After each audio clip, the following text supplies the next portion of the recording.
స్వామి వినాయక, ఈ సంవత్సరం వినాయక చవితి కూడా వచ్చేసింది. కానీ నా జీవితంలో మాత్రం అదృష్టం రాలేదు. అడ్డమైన వాళ్ళందరికీ ఇస్తూ ఉంటావు, కానీ నాకు మాత్రం ఇవ్వవు. కానీ ఈసారి అలా కాదు వినాయక. ఈసారి మాత్రం నా తలాత మారాల్సిందే, నాకు అదృష్టం ఇవ్వాల్సిందే. ఆ, భక్త, ఆ, ఎవరు? నేనే భక్త, మీ దేవుని మాట్లాడుతున్నాను. స్వామి, నన్ను కరుణించడానికి వచ్చారా స్వామి?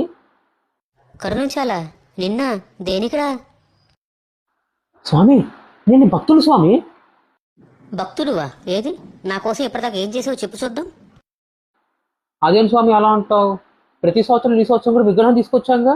ఇంకా రేపటి నుంచి వినాయక చవితి 9 రోజుల గురించి, దాని తర్వాత ఊరంతా ఊరేగించి లాస్ట్లో నిమజ్జనం చేస్తాం. ఇంకేం కావాలి స్వామి? అదేనా నా సమస్య?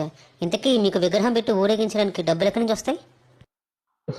మీకు తెలియదేం స్వామి, ఇంటింటి తిరిగి చందాలు వసూలు చేస్తాం, అలానే వచ్చాయి. వసూలు చేస్తారు. వచ్చిన డబ్బులు 20% నొక్కేసి మిగతా 80% పని కానిచ్చేస్తారు, అంతేగా?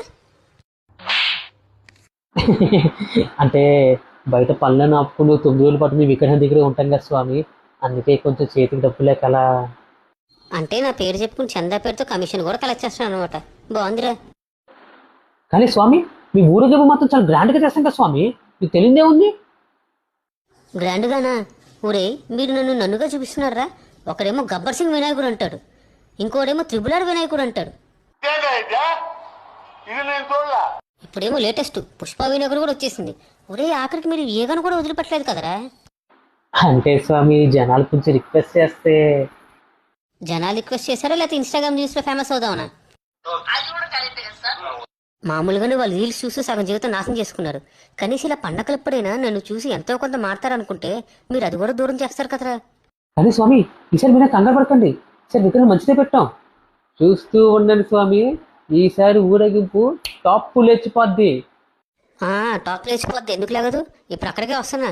నన్ను ఊరేగింపని తీసుకెళ్ళిపోయి అడ్డమైన డీజే పాటలను పెడతారా? ఓడోరి యోగినని నలిపేరా, ఓడోరి యోగినని కొడుకేరా, దెబ్బలు పడితే మామ వచ్చిన ఈ ఫీలింగ్సా? నన్ను చూస్తే ఫీలింగ్స్ రావటమేంద్రా? నేను దేవుణ్ణి, మీరు ఏమనుకుంటున్నారు? మీరు అసలు నన్ను చూస్తే భక్తి కలగాలిగా మీకు. ఏంటిది, దేవుడి నోట్లోంచి నిజాలు ఇలా బయటకు వచ్చేస్తున్నాయి? నేను దేవుడిగా భక్త, నా నోట్లోంచి నిజాలు మాత్రమే బయటకు వస్తాయి. ఎప్పటికైనా ఇలాంటివి చేయటం మానేసి నన్ను పద్ధతిగా పూజించండి. చివరిగా మిగిలిపోయిన డబ్బులతో అన్నదానం చేయండి, మీకు అన్నీ మంచి జరిగిద్ది. అలాగే స్వామి. జై వినాయక.